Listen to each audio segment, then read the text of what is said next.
Hello friends, स्वागत है आपका मेरे चैनल पर। आज इस वीडियो में हम दिल्ली सल्तनत के एक प्रमुख शासक कुतुबुद्दीन ऐबक के बारे में देखेंगे, उनके बारे में जानेंगे, उनके व्यक्तित्व के बारे में, उनके शासन के बारे में और उनके स्थापत्य के बारे में या क्या क्या कार्य उन्होंने किए उसके बारे में जानेंगे। तो दोस्तों, कुतुबुद्दीन ऐबक, जैसा कि हमने पिछले एक वीडियो में देखा था, मोहम्मद गोरी का जो वीडियो था, अगर आपने नहीं देखा हो तो आप चैनल पर जाके मोहम्मद गोरी का वीडियो देख सकते हैं। तो मोहम्मद गोरी का एक दास होता है जिसका नाम था कुतुबुद्दीन ऐबक, क्योंकि मोहम्मद गोरी जो था उसने अंत में भारत से जो चंदावर का युद्ध था उसके बाद में एक तो कुतुबुद्दीन ऐबक और एक था मोहम्मद बिन बख्तियार खिलजी, इन दोनों को भारतीय शासन की बागडोर देकर वह जो है वापस गजनी लौट जाता है। उसमें जो है उत्तर भारत में कुतुबुद्दीन ऐबक और पूर्वी भारत में मोहम्मद बिन बख्तियार खिलजी ने शासन संभाला था। तो कुतुबुद्दीन ऐबक को देखने से पहले हम देखते हैं दिल्ली सल्तनत।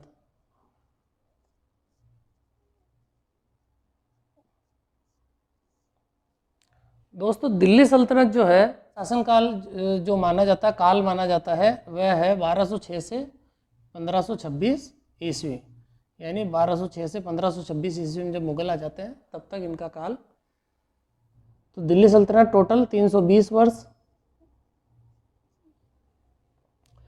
और दिल्ली सल्तनत के हम कुछ शासक देख लेते हैं कि कुल जो थे इसमें 5 वंश थे, और वह 5 वंश कौन कौन से थे। तो पहला था गुलाम वंश, जो कि था 1206 से 1290 ईस्वी तक। दूसरा देखते हैं दोस्तों, दूसरा आया था खिलजी वंश, और यह जो था दोस्तों, यह था 1290 से 1320 ईस्वी तक। उसके बाद जो तीसरा वंश था दिल्ली सल्तनत का, वह था तुगलक वंश, और जो कि था 1320 से 1414 ईस्वी तक। तुगलक वंश के बाद आया दोस्तों सैयद वंश, और सैयद वंश की जो कार्यकाल था, जो समय था 1414 से लेकर 1451 ईस्वी, और अंत में जो आया लोधी वंश। और लोधी वंश के बारे में देखते हैं, इसका जो काल था वह था 1451 से लेकर 1526 ईस्वी। तो दोस्तों, इस प्रकार यह जो 5 वंश है, इन्होंने 320 वर्षों तक भारत पर शासन किया था। दोस्तों, कई बार इनके कालक्रम आ जाए कि इनको समय के अनुसार जो जमाइए या कालक्रम के अनुसार इसको व्यवस्थित कीजिए। तो हमें ये याद होना चाहिए कि सबसे पहले गुलाम वंश आया था, उसके बाद खिलजी, उसके बाद तुगलक के बाद सैयद, और सैयद के बाद लोधी वंश की भारत में जो दिल्ली सल्तनत है उसमें स्थापना हुई थी। तो हम जो है इस वीडियो में गुलाम वंश के जो शासक था कुतुबुद्दीन ऐबक, उसके बारे में देखेंगे और डिटेल से ये वीडियो देखेंगे कि हमारा कोई भी तथ्य छूट ना जाए। देखने से पहले हम इस गुलाम वंश के बारे में देख लेते हैं कि गुलाम वंश के कौन कौन से शासक हुए थे। इसके बारे में, गुलाम वंश के बारे में जान लेते हैं, जो कि 1206 से जो है 1290 ईस्वी तक रहा था। तो इसके प्रमुख शासक जो थे उसके बारे में जानते हैं। पहला तो संस्थापक जो है कुतुबुद्दीन ऐबक,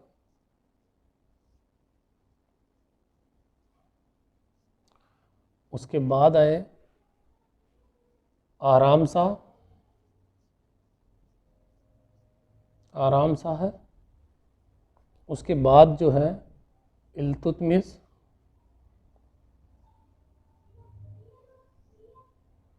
और इल्तुतमिश के बाद रुकनुद्दीन फिरोज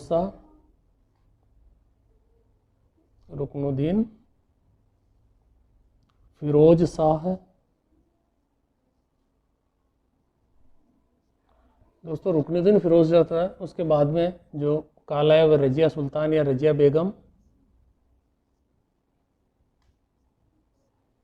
और रजिया सुल्तान के बाद में जो थे वह आए थे मुइनुद्दीन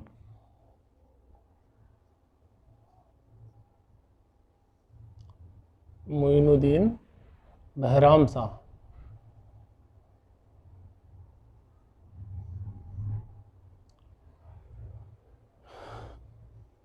और मोइनुद्दीन बैराम शाह के बाद आए थे अलाउद्दीन मसूद शाह। अलाउद्दीन मसूद शाह है। और अलाउद्दीन मसूद शाह के बाद थे नसीरुद्दीन महमूद शाह। नसीरुद्दीन महमूद शाह है। नसीरुद्दीन महमूद शाह के बाद जो थे आए थे दोस्तों गयासुद्दीन बलबन।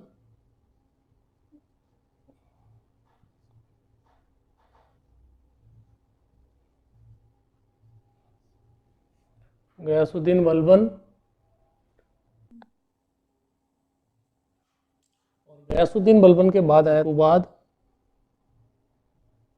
और उसके बाद आया था ह्यूमर्स।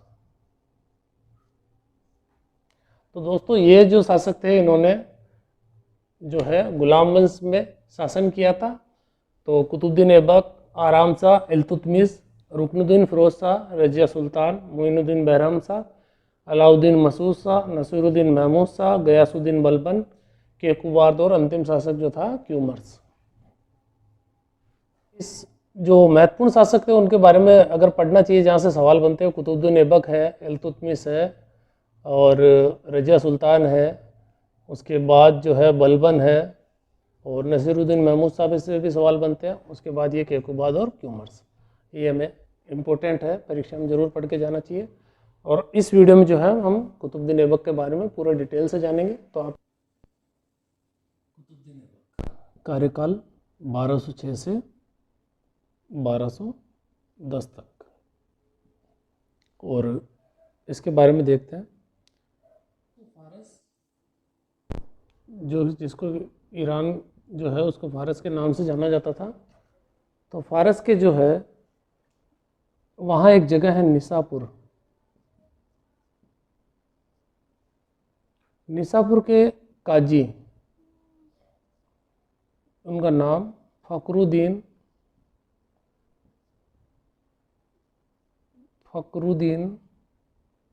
अब्दुल अजीज कोकी। दोस्तों इनके द्वारा जो है इसे कुतुबुद्दीन ऐबक को है दास के रूप में खरीदा गया। कुतुबुद्दीन ऐबक को दास के रूप में खरीदा गया। और ये फखरुद्दीन अजीज कोकी जो थे इनकी एक उपाधि थी, उनकी उपाधि थी अबू हनीफा। अबू हनीफा द्वितीय, इनको अबू हनीफा द्वितीय के नाम से भी जाना जाता था, इनकी उपाधि थी। तो उसके बाद क्या हुआ, इन काजी की जो फखरुद्दीन काजी थे इनकी जो है मृत्यु होने के बाद इनके जो पुत्र थे इन्होंने जो है कुतुबुद्दीन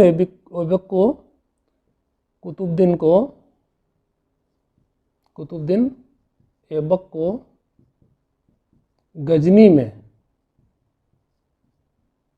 कुतुबुद्दीन ऐबक को गजनी में जो है बेच दिया और मोहम्मद गोरी ने जो है दोस्तों इन्हें खरीद लिया। तो ऐसे ऐसे घटना होती है कि पहले जो है काजी फखरुद्दीन के पास कुतुबुद्दीन ऐबक रहते हैं और उसके बाद जो है इनको इनके पुत्रों द्वारा गजनी के बाज़ार में बेच दिया जाता है और वहाँ मोहम्मद गोरी द्वारा इन्हें खरीद लिया जाता है। अब इसके बाद देखते हैं कुतुबुद्दीन ऐबक के बारे में और बातें। दोस्तों कुतुबुद्दीन ऐबक जो है कुतुबी तुर्क था। कुतुबी तुर्क, ये जो था कुतुबी तुर्क था। कुतुबी तुर्क जो थे दोस्तों, यहाँ के जो स्त्री पुरुष थे, यहाँ की जाति की एक विशेषता थी, यहाँ के जो स्त्री पुरुष थे वह सुंदरता के लिए प्रसिद्ध थे। सुंदरता के लिए प्रसिद्ध।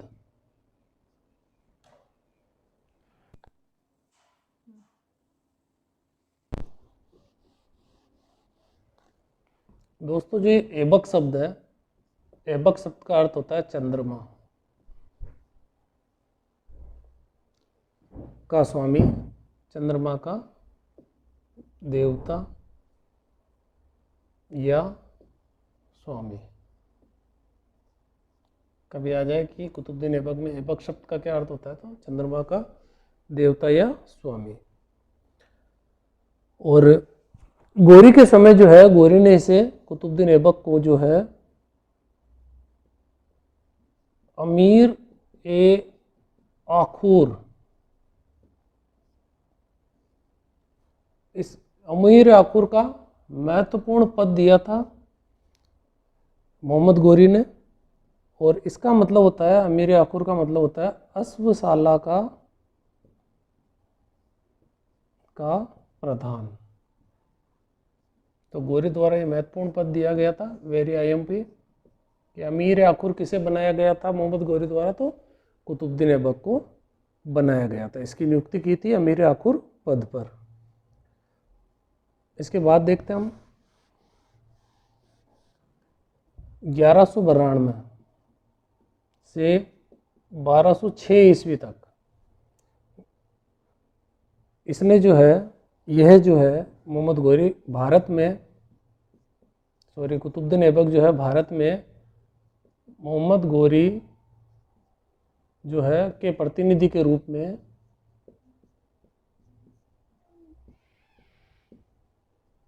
में प्रचार प्रसार करता रहा। यानी 1192 ईस्वी से 1206 ईस्वी तक जो कुतुबुद्दीन ऐबक है मोहम्मद गोरी के प्रतिनिधि के रूप में भारत में प्रचार प्रसार करता रहा। दोस्तों, कुतुबुद्दीन ऐबक के बारे में एक और महत्वपूर्ण बात है कि इसने कभी भी जो है, कुतुबुद्दीन ऐबक ने कभी भी सुल्तान की उपाधि धारण नहीं की थी। सुल्तान की उपाधि धारण नहीं की।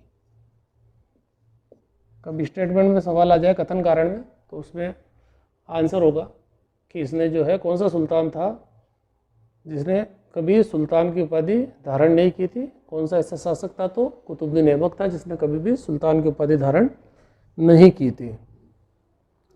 और सुल्तान की उपाधि धारण नहीं की तो इसने क्या किया था, इसने केवल मलिक,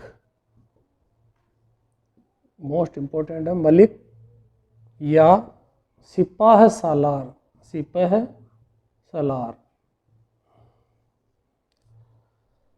यानी इसने सिपाह सालार या मलिक की उपाधि जो है धारण की थी। बाकी इसने कभी भी सुल्तान की उपाधि धारण नहीं की थी। और दोस्तों, कुतुबुद्दीन ऐबक है, इसने जो है लाहौर को केंद्र बनाया था, लाहौर को केंद्र बनाया। दिल्ली को इसने जो है कभी राजधानी नहीं बनाया, यानी इसने जो है केंद्र जो बनाया दिल्ली को ना बनाकर केवल लाहौर को बनाया। इसके बाद वाले सुल्तानों ने दिल्ली को भी केंद्र बनाया था। और एक इसके इम्पोर्टेंट और सवाल, जो फिरोज शाह तुगलक है उसके समय की बात है, फिरोज शाह तुगलक द्वारा खुतबा पढ़ा गया था। दोस्तों, खुतबा में क्या होता है, पुराने जितने भी शासक उनके नाम होते हैं, तो जो खुतबा पढ़ा गया था उसमें जो है कुतुबुद्दीन ऐबक का नाम नहीं था। यानी इसका मतलब शासक नहीं था, इसने कभी सुल्तान नहीं बना, केवल मलिक या सिपा सालार रहा था, तो इसका नाम उसमें शामिल नहीं था। और जो कुतुबुद्दीन ऐबक जो है दोस्तों, इसको दास या गुलाम वंश का संस्थापक कहा जाता है। तो आज के बाद अगर सवाल आए कि दास या गुलाम वंश का संस्थापक कौन था, तो राइट आंसर हो जाएगा कुतुबुद्दीन ऐबक।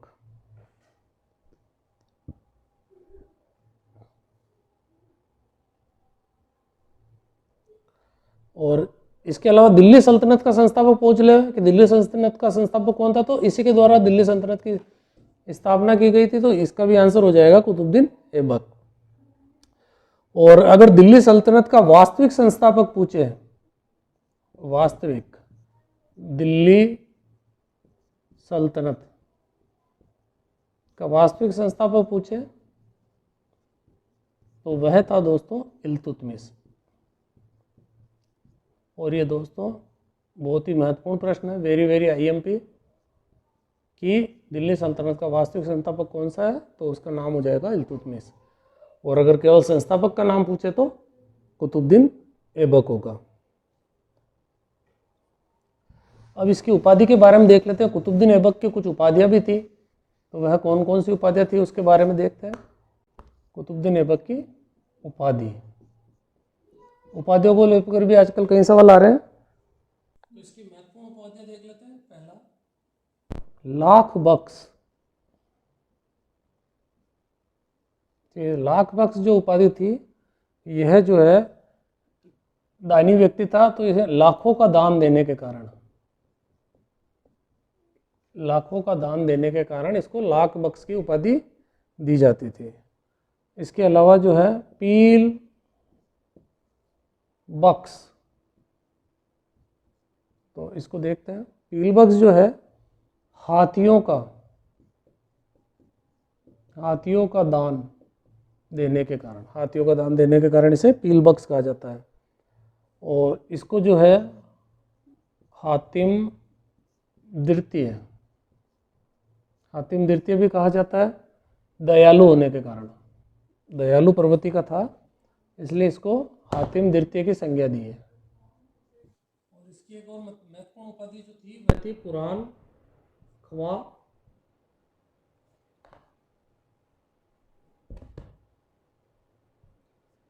मोस्ट इंपॉर्टेंट उपाधियाँ दोस्तों ये सारी। और कुरान ख्वा जो है, ये क्यों कहा जाता था इसको, इसको कुरान अच्छी तरीके से याद थी, तो कुरान का सुरीले ढंग से पाठ किया करता था, इसके कारण इसको जो है कुरान ख्वा की उपाधि मिली। दोस्तों कुतुबुद्दीन ऐबक जो मोहम्मद गोरी का दास था, तो मोहम्मद गोरी का अन्य भी दास भी थे जो इसके पैरेलल शासन कर रहे थे, तो उनके बारे में देख लेते हैं ताकि हमको इसकी भी जानकारी रहे कि उस समय कौन कौन शासक था। तो दोस्तों जैसे ही भारत का मैप है, तो यहाँ पर था लाहौर, और लाहौर में जो है कुतुबुद्दीन ऐबक, जैसा कि हमने देखा इसने दिल्ली को राजधानी नहीं बनाई, और कुतुबुद्दीन जो लाहौर था उसको केंद्र बनाया, कुतुबुद्दीन ऐबक। इसके अलावा हम यहाँ देखें मुल्तान, पाकिस्तान का क्षेत्र, और यहाँ मुल्तान में जो था वह था नसीरुद्दीन कुबाचा। उसके अलावा यहाँ गजनी में देखते हैं, तो गजनी में जो था दोस्तों वह था ताजुद्दीन यलदौज। और इसके अलावा यहाँ पूर्वी बंगाल में जो था वह था मोहम्मद बिन बख्तियार खिलजी। तो दोस्तों इसने लाहौर को केंद्र बनाया कुतुबुद्दीन ऐबक ने, और इसके समय जो साम्राज्य था वो सिर्फ यहाँ तक सीमित था। तो ये जो सारा क्षेत्र है ये कुतुबुद्दीन ऐबक के अंडर में था। और इसके पैरेलल जो शासक थे, जो मोहम्मद गोरी के दास थे, ताजुद्दीन यलदौज गजनी में, मुल्तान में नसरुद्दीन कुबाचा, लाहौर में कुतुबुद्दीन ऐबक खुद, और पूरी भारत जो है वहाँ पर था बंगाल के क्षेत्र में मोहम्मद बिन बख्तियार खिलजी।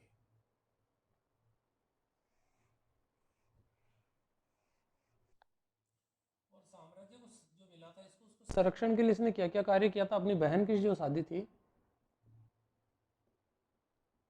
वह इसने कर दी थी नसीरुद्दीन कुबाचा के साथ। इस तरह से वह क्या, उसने वैवाहिक संबंध स्थापित कर लिए, वैवाहिक संबंध,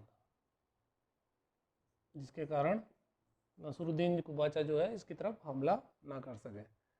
और इसके अलावा इसने और क्या किया, यलदौज जो था ताजुद्दीन यलदौज, उसकी पुत्री से इसने स्वयं शादी कर ली। तो इस तरह से इसने वैवाहिक संबंधों को बढ़ावा देते हुए इन लोगों को जो है मित्रता की तरफ हाथ बढ़ाया अपने साम्राज्य के संरक्षण के लिए। स्वयं शादी कर ली, और इसकी जो खुद की पुत्री थी कुतुबुद्दीन ऐबक की, इसकी जो पुत्री थी उसकी शादी इसने कर दी इल्तुतमिश से। जो अगला शासक आएगा गुलाम वंश का एक महत्वपूर्ण शासक, उसके साथ इसने इल्तुतमिश की शादी कर दी थी।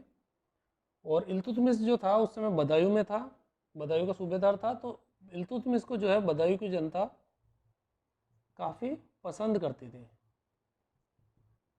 बदायूं की जनता उसको पसंद करती है। यानी बदायूं में इल्तुतमिश जो था बहुत ही फेमस था, इसको जनता जो थी वह पसंद करती थी। और दोस्तों एक महत्वपूर्ण बात, जो मोहम्मद गोरी था, इसकी जो है मृत्यु के बाद, इसकी मृत्यु के बाद जो इसकी मृत्यु हो गई थी, तो इसके बाद इसका उत्तराधिकारी जो गजनी में थे, उन्होंने जो है कुतुबुद्दीन ऐबक को 1206 ईस्वी में दास्ता से मुक्त कर दिया। मुक्ति यानी दास्ता से इसको जो है मुक्त कर दिया। और दोस्तों कुतुबुद्दीन ऐबक एक ऐसा व्यक्ति है इतिहास में जो कि गद्दी पर बैठने के बाद, गद्दी पर बैठने के बाद, बाकी सब तो दास्ता में जो मुक्त हो गए थे गद्दी पर बैठने से पहले, ये जो था गद्दी पर बैठने के बाद इसे जो है दास्ता से मुक्ति मिली थी, मुक्ति मिली। तो इम्पोर्टेंट सवाल बन जाता है कि ऐसा कौन सा शासक था जिसको गद्दी पर बैठने के बाद दास्ता से मुक्ति मिली थी। तो गुलाम वंश का जो शासक था वह था कुतुबुद्दीन ऐबक।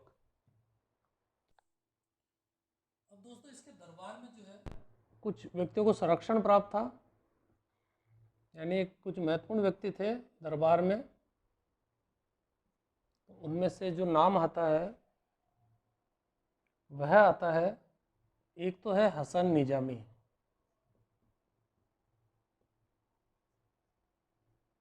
और ये जो हसन निजामी है, इन्होंने एक किताब लिखी थी जिसका नाम था ताजुल मासिर। यह किताब इन्होंने लिखी थी, ये इनके दरबारी थे और इनके दरबार में थे। इसके अलावा एक और है फ़क्र ए मुदब्बिर, फ़क्र ए मुदब्बिर। और दोस्तों फ़क्र ए मुदब्बिर जो थे ये इनके वजीर थे कुतुबुद्दीन ऐबक के। इन्होंने जो किताबें लिखी थी उसका नाम था आदाब उल सर्ब ए, आदाब उल सर्ब ए सुवाजात। और एक किताब वो लिखी इन्होंने अंसब ए संजरा। तो ये इनके जो दरबारी थे, इन्होंने महत्वपूर्ण किताबें लिखी जिसमें हसन निजामी बहुत इंपॉर्टेंट, इन्होंने जो किताब लिखी ताजुल मासिर। और अगर कभी पूछा जाए कि आदाबुल सर्ब ए सुवाजात किसकी पुस्तक थी, तो वह थी फ़क्र मुदब्बिर जो कि इनके वजीर थे। और आदाब ए अंसब ए संजरा जो थी, यह भी जो बुक थी यह भी इनकी थी फ़क्र मुदब्बिर की। कुतुबुद्दीन ऐबक ने कुछ स्थापत्य के क्षेत्र में कुछ कार्य करवाए थे। तो स्थापत्य के क्षेत्र के अंतर्गत देखते हैं इसने क्या करवाया। इसने जो है दिल्ली में दो प्रमुख इमारतें बनवाई। एक था जो कलाकृतियाँ इसने बनवाई थी उसके नाम थे, एक तो बहुत ही प्रसिद्ध कुतुब मीनार, और एक इसने बनवाई थी कुव्वत उल इस्लाम मस्जिद। तो दोस्तों ये दो महत्वपूर्ण इमारतें कई बार जो है एग्ज़ाम में पूछी जाती है कि कुतुब मीनार किसने बनवाई थी या कहाँ पर है। तो ये दिल्ली में थी, दिल्ली में है और कुतुबुद्दीन ऐबक ने बनवाई थी। और बात करें कुव्वतुल इस्लाम मस्जिद की, तो इसके बारे में सवाल मिलान के अंदर आ जाता, तो यह है कुतुबुद्दीन ऐबक ने बनवाई थी। अब हम देखते हैं कुतुब मीनार के बारे में कि कुतुब मीनार क्या थी। ये सभी हम अभी स्थापत्य के क्षेत्र में देख रहे हैं। तो कुतुब मीनार, दोस्तों कुतुब मीनार जो है एक प्रसिद्ध सूफी संत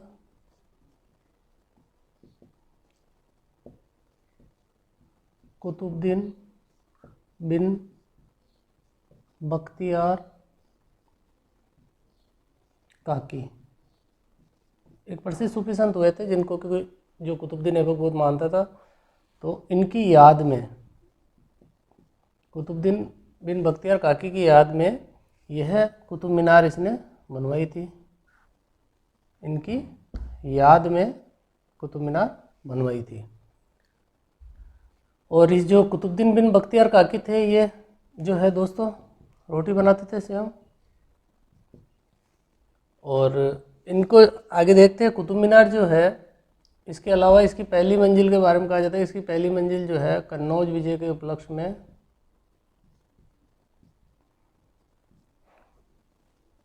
भी बनवाई गई थी। तो कुतुबुद्दीन ऐबक ने जो है केवल उसकी पहली मंजिल बनवाई, उसके बाद कुतुबुद्दीन ऐबक की मृत्यु हो जाती है। और इसको जो पूरा कराने का काम है वह किया था, इसको पूरा कराने का कार्य किया था इल्तुतमिश ने। तो दोस्तों ये सवाल आ सकता है कि शुरुआत किसने करवाई थी? शुरुआत करवाई थी बनवाने की कुतुबुद्दीन ऐबक ने, और इसको पूरा किसने किया था? पूरा किया था इसको इल्तुतमिश ने। टोटल 4 मंजिलें हैं। और चौथी मंजिल जो है, टोटल इसकी 4 मंजिलें, और चौथी मंजिल पे क्या हुआ दोस्तों? बिजली गिर जाने के कारण, बिजली गिर जाने के कारण चौथी मंजिल जो है क्षतिग्रस्त हो गई। और उसके बाद जो है इसी चौथी मंजिल को फिरोज शाह तुगलक,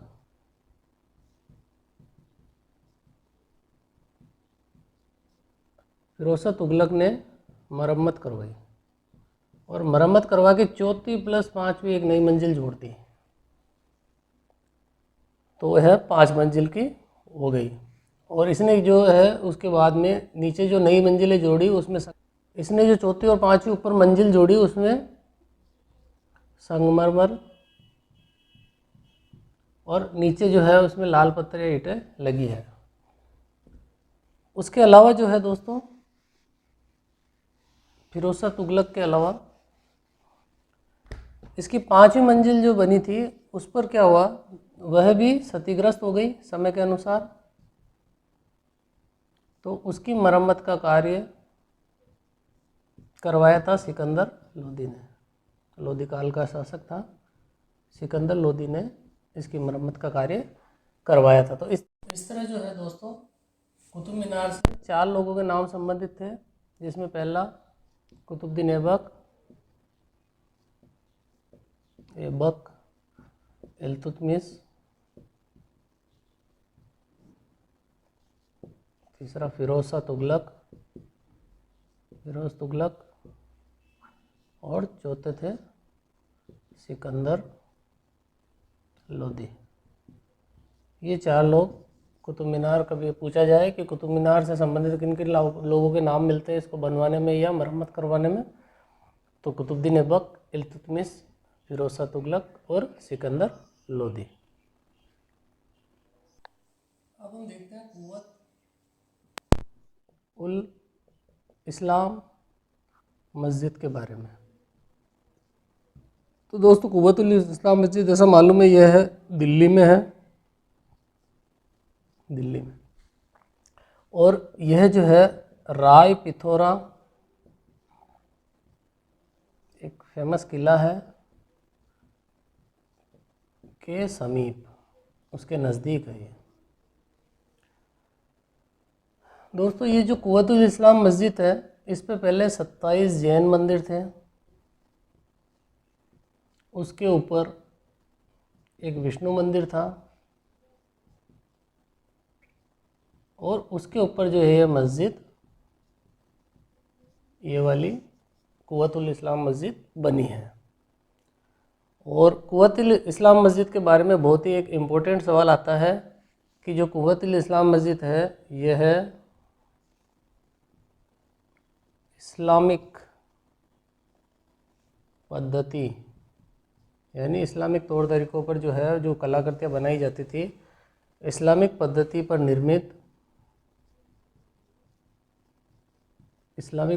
निर्मित प्रथम मस्जिद है।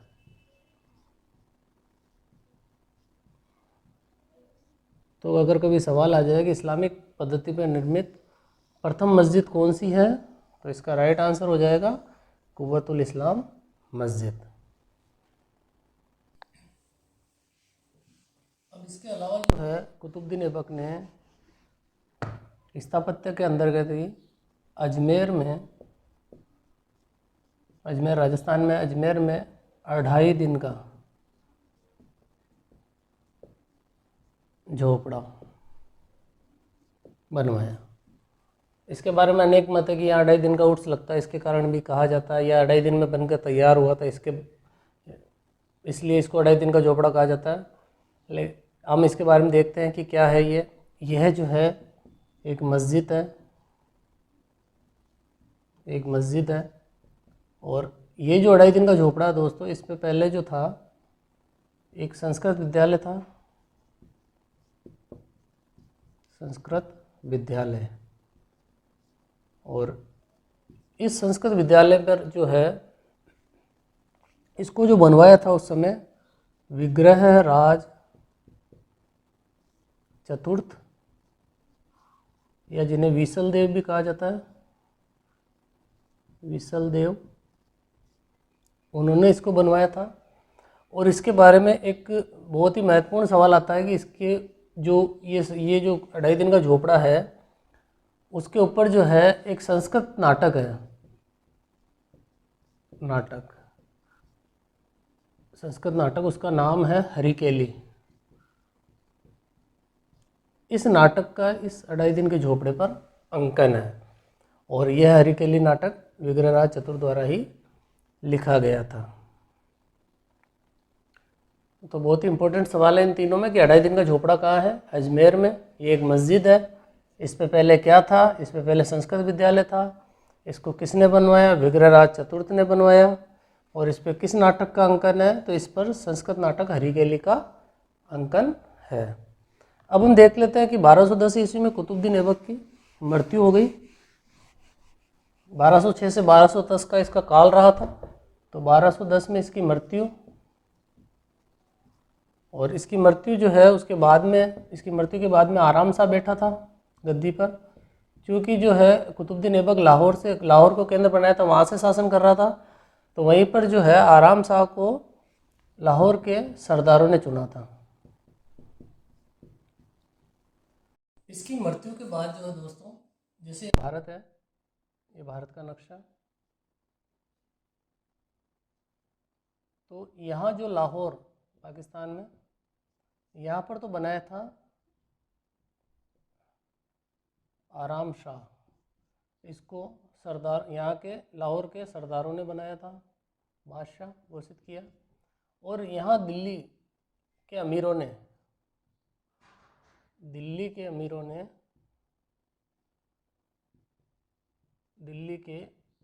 ने जो है इल्तुतमिश, जो कि उस समय बदायूं का इक़्तिदार या सूबेदार था, उसको जो है चुना था कि यह अगला बादशाह होगा। तो जब इधर एक तरफ आराम शाह और इधर एक तरफ इल्तुतमिश को चुना गया, तो दोनों में युद्ध होना स्वाभाविक था। तो दोनों के बीच एक युद्ध होता है दोस्तों, उसे देखते हैं। इन दोनों को गद्दी को लेकर एक युद्ध हुआ, तो एक तरफ उसमें था इल्तुतमिश और एक तरफ था आराम शाह, एक तरफ इल्तुतमिश और एक तरफ आराम शाह। और इस युद्ध का नाम है, जो फेमस युद्ध हुआ था, कई बार पूछा जाता है, जद या जड़ का युद्ध, यह हुआ था। और इस युद्ध में जो है इल्तुतमिश की जीत हुई और आराम शाह की हार हुई। और इसी जीत के बाद इल्तुतमिश जो है दिल्ली की गद्दी पर